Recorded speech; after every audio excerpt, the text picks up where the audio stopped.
E aí, pessoal, tudo bom? Boa noite. Boa noite. Finalmente.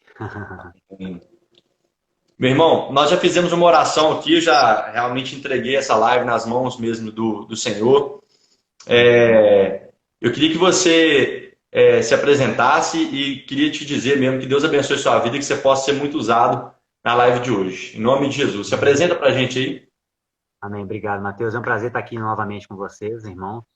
Amém. E alguns já me conhecem, meu nome é Bruno, sou esposo da Lídia, pai da Tábita, e atualmente exerço o ministério de presbítero junto com a minha esposa e a Tábita, lá na Igreja Pão da Vida. Sou formado em educação física, trabalho como personal trainer e me formei agora também em filosofia. Então, essas são as áreas de quem eu sou e aquilo que eu gosto de fazer, né? As áreas de atuação que eu gosto de trabalhar. E hoje vamos tratar sobre vocação. É um tema que eu gosto de estudar muito, na escritura, principalmente. E vamos conversar um pouquinho sobre essa relação entre fé e trabalho, né? Maravilha, meu irmão. Como eu disse, né, o Bruno, algumas semanas atrás, tratou conosco sobre o tema sedentarismo, né? E aí a gente, parece que o tema sedentarismo tinha a ver só com a sua vocação para a educação física. A gente viu que isso foi desmistificado, né, irmão? Você nos trouxe aí uma série de embasamentos bíblicos, filosóficos sobre o tema. E hoje também nós estamos cheios de expectativas aí para aquilo que Deus vai falar através de você a respeito do tema vocação. A primeira pergunta que eu queria te fazer, irmão, é por que você acha, por que você considera a vocação um assunto importante de ser Tá. tratado? Eu queria só fazer um breve resumo do que o Breno falou na última live, porque Sim, tem gente que às vezes não acompanhou, que vai ser interessante para pegar o fio da meada, né? Ele falou sim, coisas muito importantes. Ele falou sobre a diferença de dom, chamado, ministério e vocação, que é um pouco, nós vamos falar um pouco hoje também, em outras abordagens, de outra forma. Ele falou um ponto interessante, que o véu se rasgou e todos nós somos chamados a sermos sacerdotes, isso é muito importante. Ele diz que fazer algo para Deus não é só fazer algo dentro da igreja, são princípios muito importantes. O primeiro chamado do cristão é cuidar da sua família. Para desempenhar a vocação, devemos conhecer a Cristo como ele é. Nem todos são chamados para o ministério integral, né? Essa é uma diferenciação importante. E dom e fruto do Espírito têm que andar juntos. Então, ele falou coisas muito importantes que eu queria frisar aqui, que são muito relevantes para a gente dar continuidade ao tema. E, amém. Matheus, eu acho que esse assunto é importante por causa do seguinte: em 2012, o IBGE constatou que a média de trabalho dos brasileiros era de 40 horas semanais. Isso tem pessoas que trabalham mais, né? Ou seja, isso corresponde a 25% do nosso tempo. Se Deus não tem nada a ver com o nosso trabalho, nós estamos perdendo 25% do nosso tempo. Então é Bom, importante a gente trabalhar esse assunto, porque a maior parte do nosso tempo tem pessoas que trabalham até mais do que isso, estão trabalhando, né? A gente passa trabalhando. sim, Às vezes acaba o trabalho em casa, acaba no escritório, continua em casa. Então esse tema é muito importante. E, além disso, na igreja brasileira, principalmente, eu percebo uma dificuldade de entendimento do que o trabalho significa à luz da escritura. Então a gente tem sim, algumas falácias, alguns sofismas, né, que são meias verdades que sim, imperam dentro da igreja, que eu acho importante a gente tratar. sim, amém. Amém, irmão. Isso aí é uma coisa muito importante, né? Realmente, o trabalho ele é uma grande parcela mesmo do nosso tempo, né? E, assim, antes da gente adentrar mesmo mais profundamente a respeito de trabalho, né, irmão? Na live passada com o Breno, a gente levantou aí algumas perguntas a respeito da diferença entre dons, entre vocação, chamado, ministério, o próprio trabalho, né? São termos, né, que biblicamente eles são constantes ali no texto bíblico, né? Principalmente no Novo Testamento, a gente vê muito ali a aparição de chamado, de ministério. E aí eu queria que você esclarecesse de uma forma mais ampla para o pessoal a diferença e também a semelhança, a convergência entre esses termos. Amém? Amém, beleza. Isso é muito importante, eu acho que é uma base muito, muito fundamental assim para tratar do assunto. Bom, pelo que eu percebi, eu tentei estudar mais a fundo essas palavras agora, no original, e a palavra vocação e chamado são usados quase como um sinônimo, porque vocação no grego é klesis, que é um substantivo de kalel, que significa chamar. Sim, Ou seja, vocação é o substantivo do verbo chamar. Então, chamar e vocacionar são quase sinônimos na escritura, sim, né? Então, klesis no original significa convite, chamado. Então, quando Deus vocaciona alguém para algo, ele está chamando alguém para algo, entendeu? Os... Então, existem dois chamados, a princípio. O primeiro chamado é o convite à salvação. Deus chama as pessoas para amém. salvação. E o segundo chamado, um outro sentido dessa palavra, é um chamado para um cargo.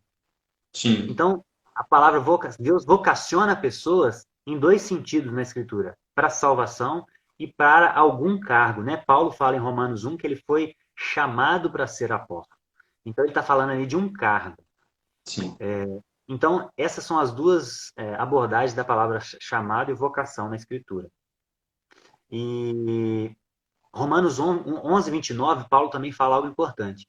Porque os dons e a vocação de Deus são irrevogáveis. Então, ele coloca vocação e dons paralelamente, mostrando que isso são irrevogáveis, né? Deus nos vocaciona e isso não tem como a gente voltar atrás. A gente sim, pode recusar, mas Deus chamou. Então, essa que é a questão. A palavra ministério, Mateus, ela no original é diaconia. Daí que vem a palavra diácono. E significa serviço, ofício, aquele que corre em função de uma missão. Isso é muito interessante. Então, a palavra ministério é um pouco mais abrangente. Ela abrange três sentidos. O primeiro, o servir um convidado à mesa, que é uma abordagem mais genérica. Então, o diácono, originalmente, é aquele que servia a uma pessoa à mesa, por exemplo. A segunda abordagem é o serviço específico às coisas divinas, né? Aquele ministério de ensino, por exemplo, né? O ensino da palavra. E a terceira abordagem é o serviço de auxílio financeiro. Então, tudo é serviço, só que de formas diferentes. sim, Só que na escritura, a palavra ministério é mais usada num sentido as coisas eclesiásticas. Por isso sim, que quando a gente fala em ministério dentro da igreja, a gente já associa algum serviço eclesiástico, né? Mas originalmente a palavra poderia ser usada para sentidos mais gerais também. sim, Então, vocação, chamado, ministério. Trabalho, que é mais específico ainda, vem do grego ergadzomai, que significa tarefa, ocupação, profissão, negociar, né? sim. E outra palavra que tem a ver com trabalho na escritura são obras. A palavra obra é ergon, é como se fosse um prefixo de ergadzomai. E a obra é usada mais vezes na escritura. Então, sempre quando a escritura trata de obra, ela está falando de trabalho também, num sentido de ocupação, de profissão. Sim. E Paulo, por exemplo, em Efésios 2:10, ele fala que nós somos criados em Jesus para as boas obras. Ou Sim, seja, ele fala que nós somos criados para uma finalidade, para um bom trabalho, para uma boa ocupação. Então, isso é o trabalho na escritura. E o último, por último, é o dom. Dom é carisma, né? Charisma, que significa um benefício imerecido, uma qualificação religiosa. No hebraico, essa palavra significa um conhecimento técnico, ciência, um saber. Então, a gente tem duas abordagens também em relação ao dom. Deus pode dar o dom da salvação, né? Que não tem a ver com uma capacidade, mas tem a ver com um presente. sim, E Deus também pode dar a capacidade para o trabalho, como ele fez lá em Êxodo 31:3, que ele capacita Bazalael para a construção do tabernáculo. sim, Então ele fala, olha, eu escolhi Bazalael e o capacitei, e o dei ciência. sim, Então o dom ele pode ser abordado na escritura dessas duas maneiras. Então, para tentar resumir essas quatro palavras, é o seguinte: Deus chama e vocaciona pessoas para a salvação, primeiramente, e depois para uma missão, um trabalho, um ministério. E depois ele coloca dons para essa pessoa executar isso de forma com excelência. sim, Então é basicamente isso. Deus chama pessoas, Deus vocaciona pessoas para serem salvas, e depois de serem salvas, elas vão expressar o reino de Deus na terra, e com os dons que Deus muniu essa pessoa, entendeu? Então a gente consegue fazer um resumo dessas 4 palavras dessa maneira, assim. Sensacional, irmão. Eu me lembrei aqui de algumas passagens, eu quero só lembrar, quero só citar aqui para dar aí mais embasamento ainda a tudo que você falou. Na verdade, você já embasou muito, mas ainda mais. Em Tiago 2, né, nós temos ali Tiago explicando um capítulo muito profundo a respeito de fé e obras, né? Um capítulo que, inclusive, já foi mal compreendido na história da igreja, né? Grandes nomes aí da igreja, da reforma, não compreendiam Tiago 2, achando que ele ali contradizia o que Paulo dizia a respeito da justificação pela fé, né? Mas, na verdade, depois foi comprovado que, na verdade, Tiago estava explicando, estava deixando mais profunda ainda a justificação pela fé, mostrando que não é qualquer fé, não é uma fé da boca para fora, mas é uma fé que ela vem o quê? Associada com as boas obras, evidenciada por boas obras. E você trouxe para a gente a aproximação do termo trabalho e obras, né? Obras ali no grego como um prefixo de trabalho. Então nós podemos ver claramente que a consequência da fé é a execução de boas obras, bons trabalhos, né?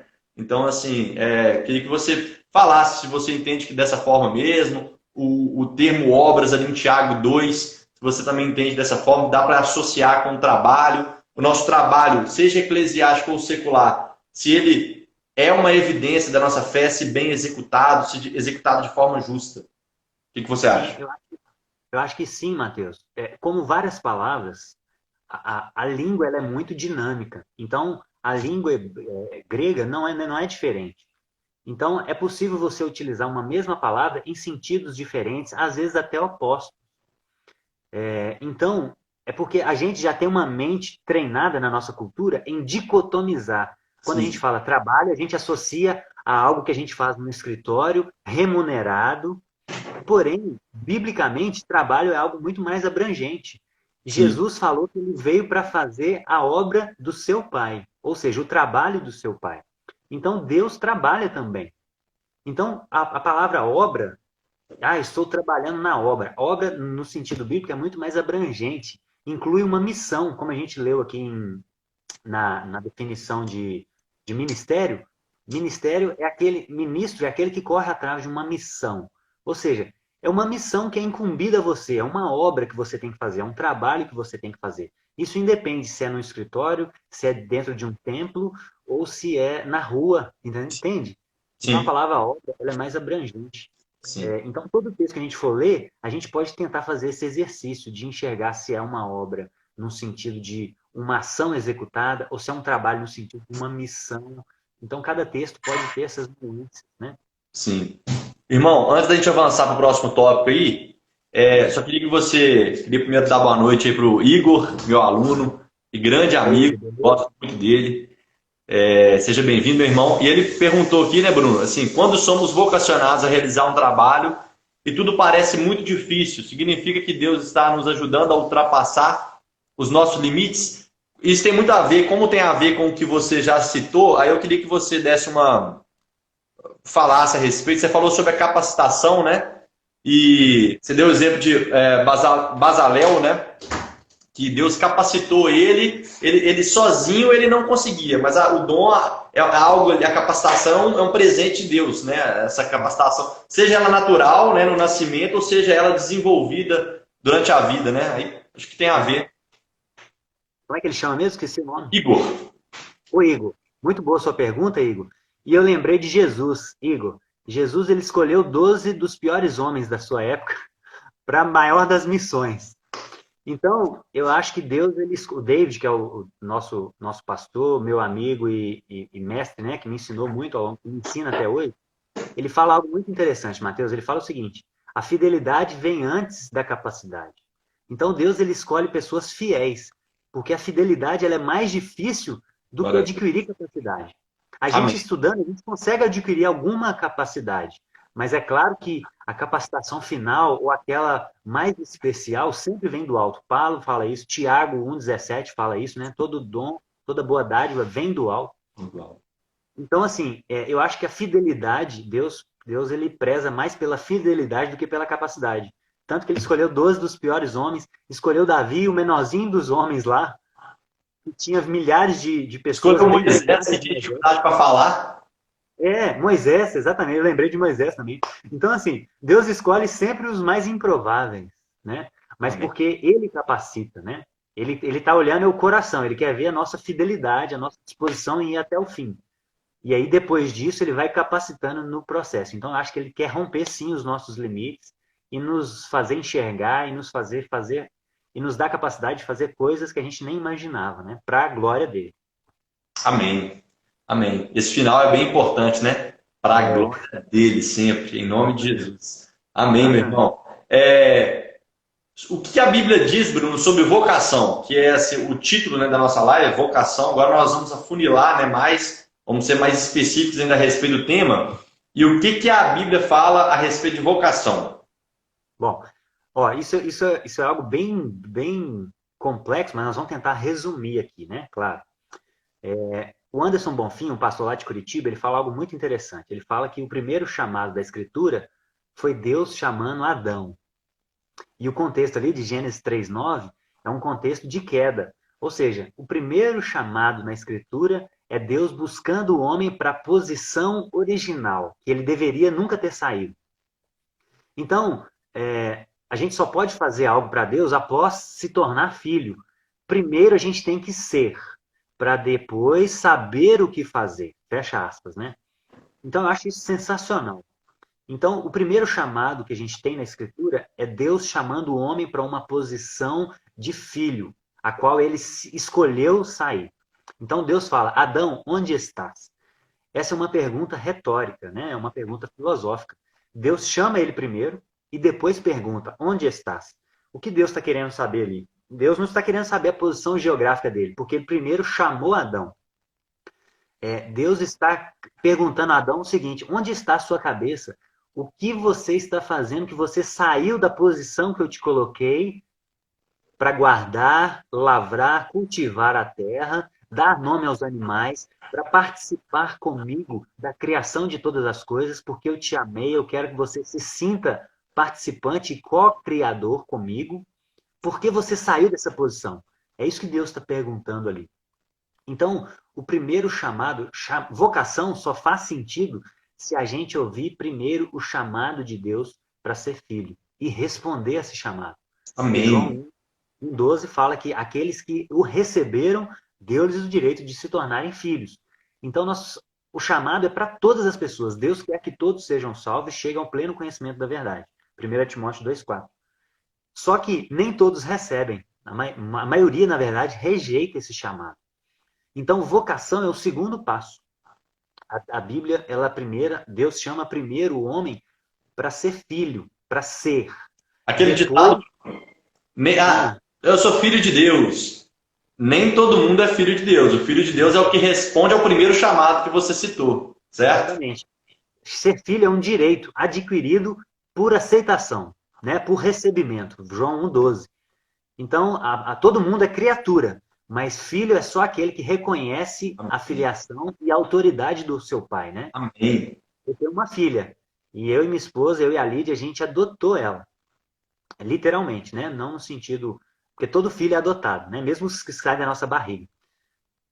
Nós adotamos ela, ela não é filha biológica nossa. Mas se um dia ela não quiser ser mais minha filha, ela vai poder ir embora. Eu não posso obrigá-la. Então, a filiação de Deus, eu acho que é uma semelhança muito grande com isso, né? Com a adoção. Porque a Bíblia também fala que nós somos adotados. Deus nos adotou na sua família, por meio de Jesus. Então, primeiro a gente é justificado.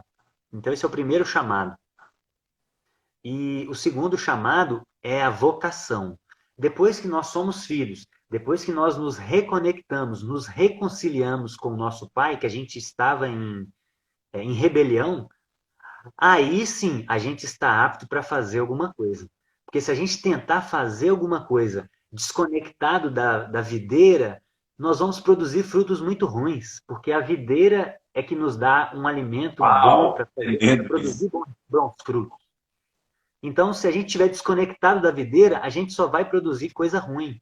Agora, se a gente estiver conectado na videira, como Jesus falou em João 15, nós vamos produzir bons frutos e vamos produzir boas obras, como Paulo fala, né? Amém. Nós somos criados para boas obras. Então, Deus chama primeiro para a salvação, e o segundo chamado de Deus é para a vocação. E a vocação serve para a manifestação do reino de Deus. Então, a salvação, a igreja evangélica hoje, ela trata a salvação como um fim. Só que a salvação, o Deus fala isso também. Salvação não é um fim, a salvação é uma porta. Então, é o início da caminhada. Depois que nós somos salvos, a gente começa um processo de santificação e nós vamos limpando todas as nossas impurezas, né? Cristo vai nos limpando, nós vamos permitindo ele fazer isso. E aí nós vamos descobrindo quem nós somos, da onde nós viemos, por que estamos aqui e para onde nós vamos. São as 3 perguntas básicas da filosofia. Jesus responde. E quando a gente entende isso, a gente vai se aproximando cada vez mais de Deus, daquele que nos criou, que deu os dons que nós temos, e aí vai ficando mais claro para a gente o que nós temos que fazer. Só que esse é um segundo passo.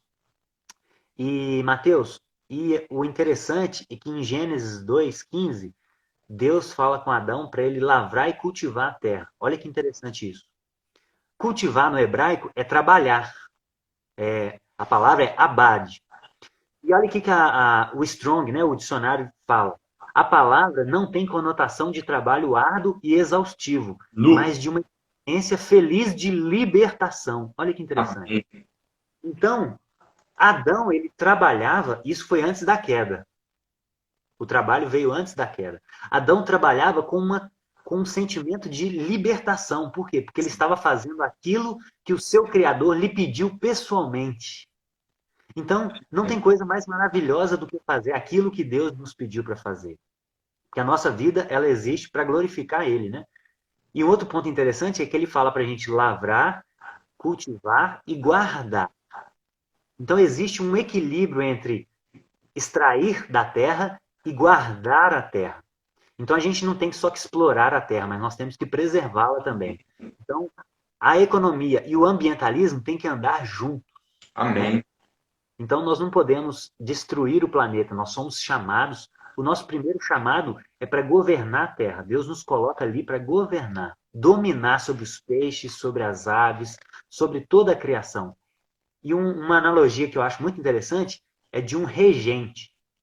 Deus, ele nos criou para ajudá-lo a reger a criação. Imagina um regente regendo um coral. Ele fala o que cada um tem que fazer. Essa é a posição de um cristão na sociedade. Nós somos regentes.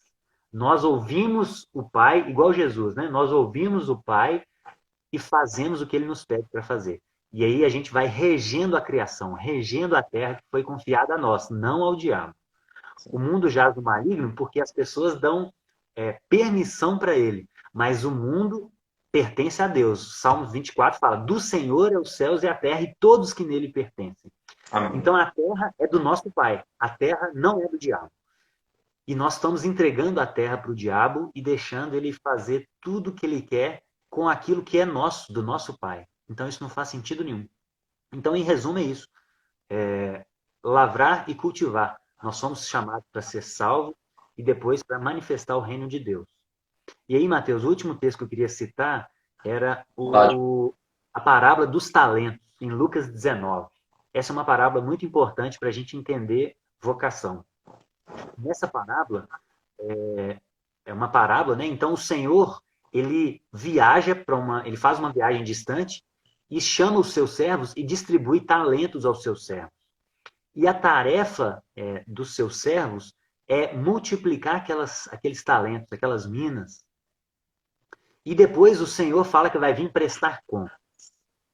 Então, a analogia é perfeita. Jesus, ele veio, inaugurou o reino de Deus, né? A Bíblia fala que o reino de Deus é chegado. Jesus veio, inaugurou o reino de Deus e foi preparar morada, como ele disse.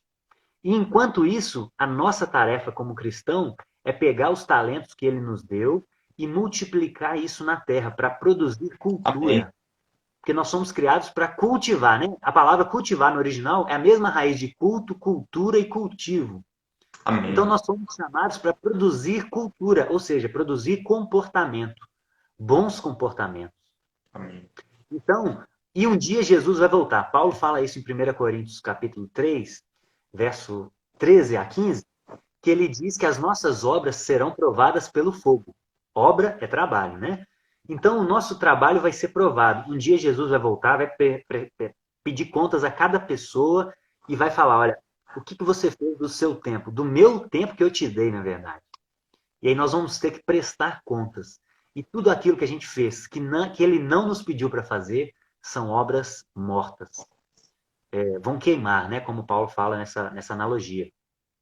Então é isso, Mateus. A nossa função é utilizar os dons que nós temos de forma pragmática para engajar na nossa cultura e produzir comportamento para o reino de Deus. Essa é Amém. a nossa função, a nossa tarefa. Né?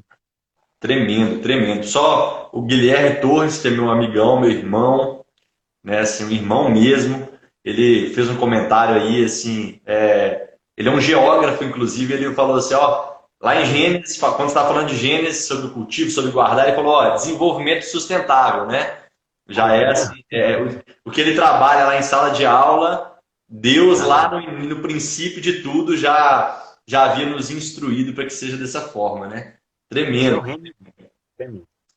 Irmão, um outro comentário que eu queria fazer, que é algo que quando você ia falando, é algo que falou muito ao meu coração, foi que nós vamos prestar conta das nossas obras e por conta dessa dicotomia que é criada, né, na cultura, na sociedade, né, no geral, e acaba invadindo o cristianismo, as igrejas, enfim. A gente tem a mania de achar que são só as obras eclesiásticas, né? Quando, na verdade, por tudo que você tem nos explicado e ainda vai nos explicar, não é verdade. Não é apenas Deus. Jesus não vai nos cobrar aquilo que nós fizemos dentro da igreja, se eu cantei no louvor, se eu fui diácono, se eu lavei o banheiro da igreja, se eu preguei no culto, se eu cumprimentei os irmãos. Não é somente isso, né? É muito mais profundo. São obras no geral, de forma integral, né? Então, É aquilo que a tremendo. gente faz com o nosso tempo. Porque o nosso tempo não é nosso. Tudo que existe é dele, o nosso tempo é dele. Paulo fala em 1 Coríntios 6 que ele comprou o nosso corpo com sangue e nós temos que glorificar Deus com o nosso corpo. Então, nem o nosso corpo é nosso. Quem dirá o nosso tempo? E Amém. se nós somos criados para a glória de Deus, tudo que fazemos, né? Paulo fala isso em 1 Coríntios 10, 31, que tudo que fazemos tem que ser feito para a glória dele. Amém. Então, ele vai pedir contas de todos os segundos da nossa vida. Tremendo. Isso é muito Tremendo. Então, todos os segundos da nossa vida têm que ser vividos para a glória de Deus. Porque Amém. senão serão obras mortas que não vão permanecer no reino vindouro. Amém. Né? Amém. Tremendo, tremendo. E agora mais uma pergunta, irmão. Trabalhar para quê? Qual que é o intuito do nosso trabalho? Qual que é a visão correta, né? Qual que é a cosmovisão cristã a respeito de trabalho? Né? Trabalhar para quê? Isso, agora a gente vai entrar na parte mais específica, né? Que é o trabalho no sentido que a gente já conhece, né? Profissão, enfim. Eu percebo, Mateus, 3 tipos de trabalhadores. Quando eu penso nesse assunto, eu percebo 3 tipos de trabalhadores. Aquelas pessoas que trabalham para ficar ricas, e isso é altamente condenado na Escritura, né? Desde Mateus 6, não acumulem tesouro, até Paulo em 1 Timóteo, né? Aqueles que querem ficar ricos caem em tentação. Hebreus 13 fala a mesma coisa. Hebreus 13, 5 fala, inclusive, que ele faz a ligação, Mateus, a ligação entre a ganância e o contentamento, o amor ao dinheiro e o contentamento, né? Então, são coisas antagônicas. Quem ama o dinheiro não vive contente, então ele vai querer acima daquilo que é o necessário. Voltou? Muita coisa para por vir. Ô, irmão, continua falando, você estava falando a respeito daqueles que querem ser ricos, né? Então, o primeiro grupo de trabalhadores é aqueles que trabalham para ficar ricos. E isso é altamente condenado na Escritura. Em dezenas de textos. Outro grupo de trabalhadores é aqueles que trabalham para ter sustento. É um nível menos agressivo, porém o Jesus, em Mateus capítulo 6, verso 32, ele diz que os gentios é que procuram isso. Então Jesus é muito radical. Jesus, ele não condena só a riqueza. Ele fala que a gente não tem que trabalhar nem para o sustento. Por quê? Porque a gente tem que buscar em primeiro lugar o reino de Deus e aquilo que a gente precisa e necessita será acrescentado. Então, o terceiro grupo, que eu acho que são os discípulos de Jesus, ele trabalha para cooperar com Deus no trabalho de Deus. E qual é o trabalho de Deus? Redenção de todas as áreas da criação. Então, Deus está reconciliando todas as coisas, no céu e na terra. Paulo fala isso em Colossenses 1:20.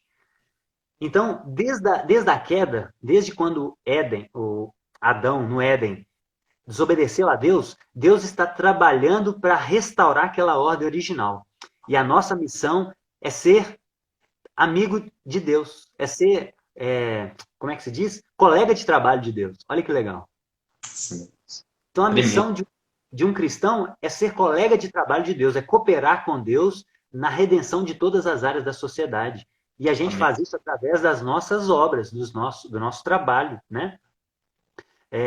E aí, eu queria sugerir, já aproveitando, 2 livros, Mateus, sobre isso. Fique à vontade, irmão. Aqui agora. O primeiro é esse aqui, gente. Vocês precisam ler esse livro, ó, do Darrell Miller, Vocação. Escreva a sua assinatura no universo. Esse livro mudou a minha história, assim, com relação à vocação de uma forma tremenda. E o segundo livro é esse aqui, ó, da Nancy Pearce, Verdade Absoluta. Que os dois foram discípulos do Francis Schaeffer, que foi um grande teólogo da história do cristianismo. E olha o que essa moça fala nesse livro, Mateus, olha que interessante. O melhor modo de repetir uma cosmovisão ruim, é oferecendo uma boa. E os cristãos devem deixar de criticar a cultura e passar a criar cultura. Amém. Essa é a tarefa para a qual Deus originalmente criou o ser humano. E um dos propósitos do processo de santificação é recuperar essa tarefa. Se trabalhamos com a cabeça ou com as mãos, se somos analíticos ou artísticos, se trabalhamos com pessoas ou com coisas, em cada vocação somos criadores de cultura, oferecendo o nosso trabalho como serviço a Deus. Isso é sensacional. Isso é sensacional. É basicamente isso que nós trabalhamos para isso. Não para ficar rico, nem para se sustentar. Nós trabalhamos para cooperar com Deus na redenção de todas as coisas. E é óbvio que automaticamente Deus cuida de nós, inclusive através do nosso salário, né? Porque Paulo também fala que digno, Jesus fala isso também, digno é o trabalhador do seu salário. Sim. Só que é uma coisa sutil que faz toda a diferença. Isso determina, Mateus, a nossa motivação em fazer uma faculdade, por exemplo. Se eu trabalho para redimir, cooperar com Deus, para redimir todas as áreas da criação, eu escolho uma faculdade, eu escolho me capacitar em algo, não pelo recurso financeiro que ele me dá, não pelo status que ele me dá, não pelo ciclo social que isso vai me gerar, mas se isso tem a ver com o chamado de Deus para mim. Amém. Isso faz toda a diferença. É claro que no final do mês eu recebo o salário da mesma forma que uma outra pessoa. A questão é, eu escolho uma vocação, escolho entre aspas, né? Eu obedeço ao chamado de Deus e faço aquilo que ele me pediu para fazer. É totalmente diferente. Exatamente. Isso não é um chamado para comodismo, viu, Mateus? Dizer que a gente tem que trabalhar para cooperar com Deus não é um chamado para ficar em casa esperando as coisas caírem do céu. Porque a Bíblia também bate muito na tecla da preguiça. Paulo fala muito isso nas suas cartas, Provérbios fala muito isso. Então, é por isso que a gente tem que trabalhar. Não para ficar rico, nem para se sustentar, porque os pagãos que buscam sustento. Nós trabalhamos para cooperar com Deus na redenção de todas as coisas. Irmão, essa questão do sustento também, ela é muito forte, né? Porque a de trabalhar para ficar rico, milionário, ela é uma visão, assim, completamente fora do cristianismo. É uma questão, você citou 1 Timóteo 6, Mateus 24, enfim, outros textos aí que lidam com isso de uma forma muito clara. Hebreus, né, você citou também. E agora, a questão do sustento, tem gente que acha que não, eu vou trabalhar, vou ganhar ganha-pão, vou ali pro ganha-pão e tal, o trabalhador sofridinho, tadinho e tal. Essa visão é uma visão completamente errada também. É mais sutil, porém é completamente equivocada. Né, irmão? Exatamente. Deixou claro. Exatamente. E foi Jesus quem falou. São os pagãos que procuram isso. Isso é muito agressivo para nós, e eu entendo. Isso se aplica a mim também, viu, Mateus? A gente não está isento disso, não. Sim. Não é fácil viver isso. Porque não é fácil viver o evangelho. Então, viver o evangelho não é fácil. Mas essa é a verdade. Então, eu estou tentando viver essa verdade. Eu consigo na plenitude hoje ainda, mas eu estou correndo atrás, né? Como Paulo fala. Não que eu tenha alcançado, mas eu estou correndo atrás. Eu queria aproveitar, você falou sobre o sofrimento, sobre o sofrimento que vem embutido no ser cristão. Que também é uma outra coisa, assim, eu estou colocando um parênteses na nossa discussão. Lá em 1 Pedro, capítulo 4, no verso 12, fala o seguinte: Amados, não se surpreendam com o fogo que surge entre vocês para os provar, como se algo estranho lhes estivesse acontecendo. Mas alegrem-se à medida que participam dos sofrimentos de Cristo, para que também, quando a sua glória for revelada, vocês exultem com grande alegria. Então, assim, esse sofrimento que vem com o trabalho, né, irmão? Lá em Gênesis, na queda, né? Após a queda, eu queria até que você comentasse a respeito disso. O que veio com o trabalho depois foi uma dificuldade que foi embutida no trabalho. O trabalho foi antes da queda, mas o trabalhar tornou-se algo mais difícil mesmo assim de ser executado, né? Camila falou uma palavra aqui para poder esclarecer o que eu estou querendo dizer. E em 1 Pedro capítulo 4 fala que o sofrimento, inclusive o sofrimento no trabalho. Quando eu vejo o sofrimento aqui, eu vejo o sofrimento em todos os âmbitos. O sofrimento por ser cristão, por se assumir como um cristão mesmo, se posicionar como um cristão. O sofrimento embutido em trabalhar, buscando mesmo a vocação. Que sofrimento? De repente você é um artista, por exemplo, e tem receio de assumir que você é um artista, que Deus te chamou para isso, porque a sociedade ela vem com uma pressão que te faz sofrer. Só que nós precisamos assumirmos esse sofrimento como cristãos, né? Assumirmos que isso faz parte. O que você acha disso? Não, exatamente. E a G. Torres citou aqui agora, acho que é um rapaz, né? Metanoia. É exatamente isso. É mudança de mentalidade. É uma nova forma de enxergar. É isso que esses livros trabalham. É isso que a visão reformada trabalha. É uma mudança de mentalidade sobre entender o trabalho. A diferença do Adão antes da queda para o Adão depois da queda, ele continuou lavrando a terra. A diferença é que depois da queda ele teve que tirar os espinhos. Então ia ser um pouco mais difícil, mas ele estava fazendo a mesma coisa. E cada um de nós pode citar uma dificuldade que a gente enfrenta no trabalho, ou dificuldade éticas, né, de lidar com questões éticas, de pessoas que querem fazer coisas erradas e às vezes a gente tem que bater de frente com isso. Então, tudo isso são dificultadores do trabalho, mas não são... O trabalho não é uma maldição, o trabalho é uma bênção, o trabalho é uma ferramenta que Deus tem para redimir todas as coisas, né? E nós somos... E o mais legal é isso, nós somos o instrumento para isso. Olha que privilégio. E, Mateus, veja como o nosso trabalho pode ajudar a Deus a restaurar todas as coisas. O reino de Deus tem alguns princípios e algumas coisas foram perdidas na queda. E Paulo fala em 2 Coríntios 5:20 que nós somos embaixadores de Cristo. Isso é sensacional, isso é fantástico. O que é um embaixador? É aquele que representa um reino em outro lugar. Então nós somos de um reino e nós somos representantes de Cristo na terra. E nós temos que representar os princípios e valores dele. Então, o reino de Deus ele é baseado no amor, na justiça, na verdade e na beleza, por exemplo. Então, através da nossa profissão, nós podemos restaurar o amor na terra, a justiça. Pensa num juiz, a capacidade que ele tem de restaurar a justiça na terra. Pensa num assistente social, a capacidade que ele tem de restaurar o amor através do cuidado com o outro. Pensa no artista, como ele não pode embelezar o mundo. Pensa no empresário, como que ele não pode trazer justiça para a terra com preços justos, com relações de trabalho empregando, né? Enfim. E existem 4 relações que foram perdidas na queda também. De Deus com o homem, do homem consigo mesmo, do homem com o próximo e do homem com a criação. Então, o nosso trabalho ajuda a restaurar essas relações também. Pensa num pastor. a capacidade que ele tem de restaurar o relacionamento de Deus com o homem. Pensa num psicólogo, a capacidade que ele tem de restaurar o nosso relacionamento conosco. Que top, cara! Num educador infantil, como ele não pode ajudar a criança desde o início a se socializar, a restaurar a relação da gente com o próximo. E por último, pensa num ambientalista, num agricultor, num geólogo, né, que tem aí. Como que ele não pode ajudar o homem a se restaurar o seu relacionamento com a criação, a não abusar da criação, mas preservá-la, cuidar dela. Então, assim, a nossa vocação, ela ajuda a estabelecer os princípios de reino de Deus na Terra e a restaurar as relações que foram perdidas com a queda. Fantástico, fantástico, fantástico, fantástico.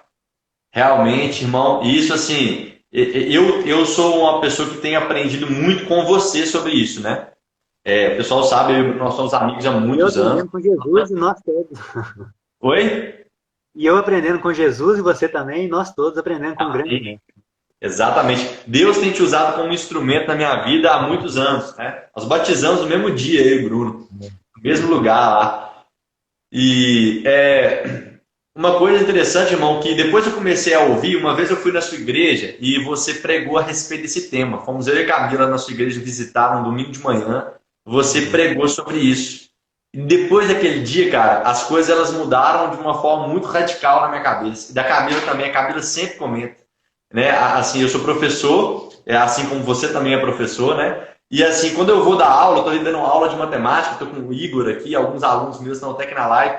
Eu vou dar aula de matemática, eu tenho conseguido entender, ver muito mais propósito naquilo ali, cara. Na minha relação com os meus alunos, na relação do sonho. Olha, eu vou ajudar esse rapaz, essa pessoa, essa moça, a passar no vestibular, num concurso. Eu estou ajudando a restaurar uma parte da sociedade, né? Então, assim, e ser exemplo na vida deles, ser luz naquele lugar. Enfim, eu estou contando aqui o meu testemunho de como mudar, ter essa metanoia, essa mudança de mente, essa renovação na mente. Como isso faz bem, cara. Você acorda segunda-feira mais disposto, é muito melhor, né? Isso é transformador, Matheus. Muda toda a nossa forma de enxergar o mundo. É isso que significa cosmovisão. É a nossa visão do cosmos. Como a gente enxerga todas as coisas. E você, inclusive, está ajudando outras pessoas a cumprirem a sua vocação. Olha, amém. Legal. Então, é um ciclo, né? A vocação é um serviço que a gente serve o outro. E eu preciso da vocação de alguém precisa da minha vocação e a gente vai se servindo. Sensacional, sensacional. Irmão, e uma pergunta interessante. Muitas pessoas estão assistindo e de repente não sabem a vocação delas. A segunda vocação que você falou, a primeira, ser chamado, você foi chamado por Jesus e você precisa responder esse chamado para ser um filho de Deus, né? O primeiro chamado é isso. Jesus te chamando para ser filho dele, né? Deus te chamando para ser filho. E o segundo, né, que é esse relacionado ao trabalho, né? Como que a pessoa descobre a vocação dela? Como saber a vocação? Para quem não sabe ainda, como saber a vocação? Sim. Eu só queria registrar aqui, Matheus, mandar um abraço. Minha irmã entrou agora, Manaíra. Irmã! Camila, minha prima, entrou aí também. E um amigo meu que eu vi aqui também, não dá para ver todo mundo, mas o Daniel, lá da academia, eu vi também. Então, só mandando um abraço pro pessoal aqui. Maravilha. Bom, Matheus, você perguntou sobre como a gente descobre, né? Beleza. A questão da vocação é o seguinte. A gente tem crise existencial porque a gente está desconectado da videira. Então, para a gente descobrir a nossa vocação, a gente tem que se reconectar na videira. Jesus falou que ele é a videira e nós somos os ramos. Então, à medida que a gente aceita Cristo e se dispõe a caminhar com Cristo, a gente vai se aproximando cada dia dele e a gente vai aproximando de quem nos criou, de quem nos deu a nossa essência, de quem colocou o desejo por várias coisas que nós temos. Então, à medida que a gente vai se aproximando de Jesus, a gente vai descobrindo quem nós somos. Uau. Então, o primeiro passo para descobrir a nossa vocação é descobrir quem é Jesus. Né? O Breno falou isso na live semana passada. Então, é se aproximar de Jesus, ler a Escritura diariamente, frequentar uma reunião comunitária de irmãos cristãos, porque a gente conhece Deus também na face do outro. Né? Por isso que Paulo fala para a gente não deixar de congregar. Então, a gente tem que descobrir a nossa essência. E tem algumas perguntas que nos ajudam também a descobrir a nossa essência. Por exemplo, quais causas nos incomodam profundamente? O David fez essa pergunta para a gente numa aula que ele fez sobre vocação. Qual é a causa que queima dentro de nós? O que te incomoda tanto na sociedade? Uma outra pergunta que eu gosto de fazer é: o que você faria de graça, com todo prazer? O que Bruno, você faz? Ah, eu quero reformular essa pergunta. A Camila falou isso comigo essa semana. Estava discutindo sobre a live, falando, a expectativa e tal. Se todas as profissões do mundo elas fossem reconhecidas financeiramente da mesma forma, se todos os salários para todas as profissões fossem iguais, qual profissão que você escolheria, né? Se exatamente. todas pagassem da mesma forma, qual que você escolheria, entendeu? Muda tudo. Muda tudo. Então, assim, se tem algo que você faria de graça e com todo prazer, isso é um forte indicativo de que você ama fazer isso. E aí eu queria dar brevemente o meu testemunho, Matheus, de como eu descobri a minha vocação, né?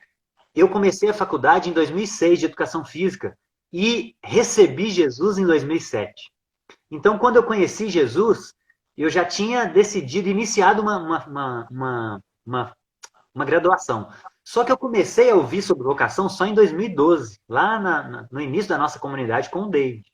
Então, quando eu ouvi isso, a minha cabeça entrou em parafuso. Então, eu dei um passo atrás e comecei a orar a Deus e falar: Deus, será que eu fiz a escolha correta? Eu nem te conhecia, eu nem me relacionava com o Senhor, não li a Bíblia, enfim. E aí eu fiquei 3 meses orando, Mateus, e Deus não me respondia, sabe por quê? Porque a minha oração era pedindo a Deus para abençoar a educação física, porque eu já Sim. era educador físico. Mas não, eu não estava orando como Jesus, mas seja feita a tua vontade. Eu só orava até, me livra desse cálice. Então, num dia, Matheus, eu voltando da academia, eu passando debaixo do túnel da Cristiano Machado, um dia eu finalmente entreguei a minha vida, a minha vocação a Jesus. Eu falei: olha, pai, eu desisto de lutar, eu me entrego para o Senhor, aquilo que eu tenho que fazer aqui nessa terra, e eu estou disposto a começar outra área, que for outra área, mas eu quero fazer a tua vontade, o teu chamado para mim. E aí, nesse momento, Deus me respondeu. Ele me confirmou que eu estava na posição correta. Amém. Só depois disso, só depois que eu abri mão. Então, comigo foi assim. E o mesmo vale para a filosofia. Eu desenvolvi uma paixão tão grande pela filosofia que eu costumo dizer o seguinte: eu não sou filósofo porque eu me formei, mas eu me formei em filosofia porque eu sou filósofo. Amém.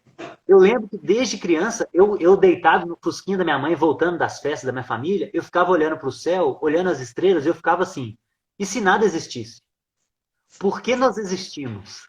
Então são perguntas altamente filosóficas. Então Sim.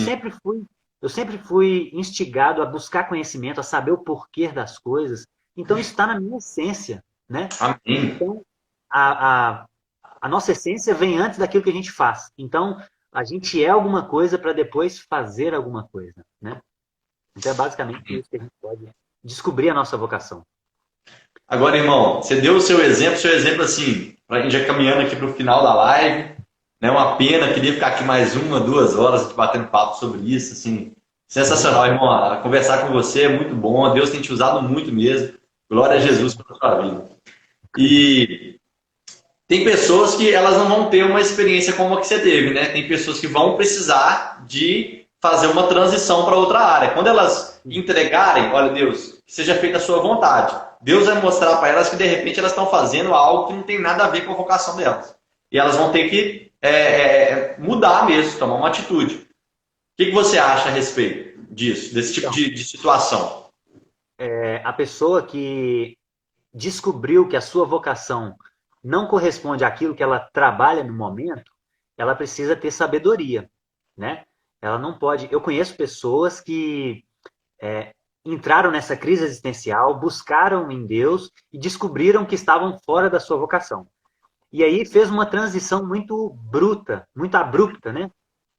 E aí teve dificuldades no processo. Então, é um princípio de sabedoria. Principalmente se você é um pai de família, você, primeiramente, como o Breno falou, nosso primeiro ministério é a nossa família. Então, nós temos que cuidar da nossa família.